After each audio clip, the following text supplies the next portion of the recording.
Allez, on vous parle de la prime inflation, ce coup de pouce du gouvernement pour faire face à la flambée des prix de l'énergie, notamment de l'essence, mais pas seulement.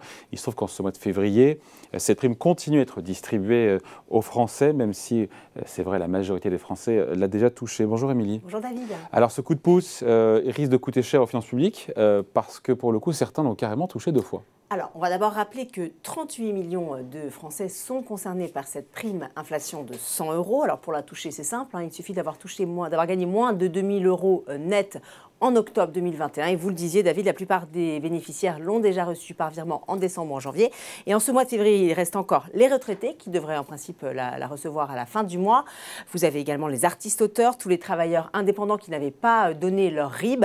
Et puis, vous avez également les travailleurs frontaliers qui finalement auront droit de la toucher, cette prime. Alors, ça sera, Bercy l'a annoncé dans un communiqué le 1er février dernier. Évidemment, cette prime, pour beaucoup de gens, elle fait du bien.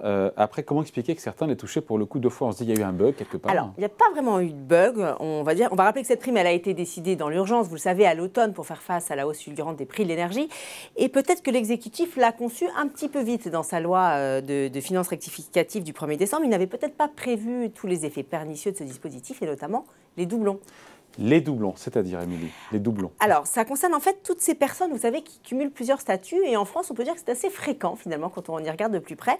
Alors, typiquement, vous avez l'exemple du retraité qui continue d'exercer un petit boulot pour compléter sa retraite. Vous avez l'étudiant ou le chômeur qui a réalisé quelques heures pour arrondir les fins de mois.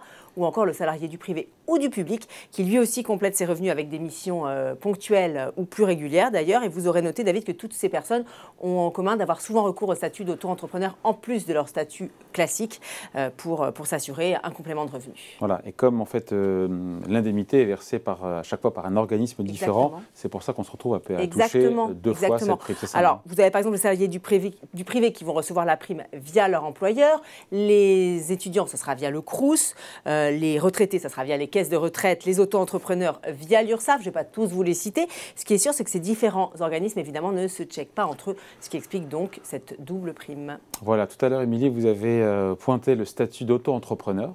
Est-ce que pour le coup ces derniers sont susceptibles de la toucher 2 fois s'ils cumulent ce statut avec un autre statut? Alors ce serait effectivement eux, les micro-entrepreneurs qui auraient touché le plus souvent 2 fois cette prime. C'est ce qu'a laissé entendre un conseiller du ministre des Comptes publics, Olivier Dussopt.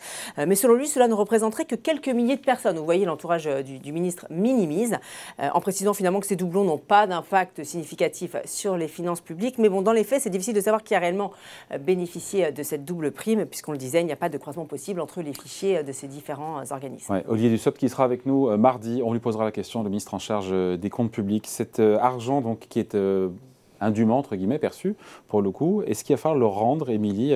Que risquent celles et ceux qui ont bénéficié, encore une fois, de ce doublon? Est-ce qu'ils risquent d'être rattrapés par la patrouille? Alors, l'article 12 du décret qui a mis en place ce dispositif est très clair. Alors, je vous le cite, les aides indûment perçues, notamment lorsque les bénéficiaires ont reçu plusieurs versements de différents débiteurs, sont reversées par leurs bénéficiaires à l'État. Donc oui, cet argent, il va falloir le rendre. Mais pas de panique. A priori, Bercy n'a pas prévu de contrôle ni de flicage particulier. Il préfère quand même prévenir. Tôt ou tard, des croisements ultérieurs de fichiers de versements seront faits. Et nous demanderons des comptes. Voilà ce qui a été dit. On n'en saura pas beaucoup plus. Ce qui est sûr, c'est qu'en attendant, Bercy préfère plutôt miser sur l'honnêteté des bénéficiaires puisqu'il a mis en place un service en ligne où vous pouvez déclarer votre trop perçu en quelques clics via un formulaire. Ça se passe sur pfip.gouv.fr. L'adresse s'affiche en bas de votre écran. Preuve quand même que le sujet elle n'est pas simple cette adresse. Non, elle n'est pas simple. Mais si vous allez sur juste pfip.gouv.fr, normalement c'est assez facile, assez intuitif et ça prouve en tout cas s'il y a un service qui a été mis en ligne par l'État. Il y a quand même pas mal de personnes qui ont touché cette double prime et que c'est pris en tout cas au sérieux au plus haut sommet de l'État. Voilà, on en parlera mardi avec le ministre à midi en direct sur Boursorama. Merci Émilie, bon week-end. Bye.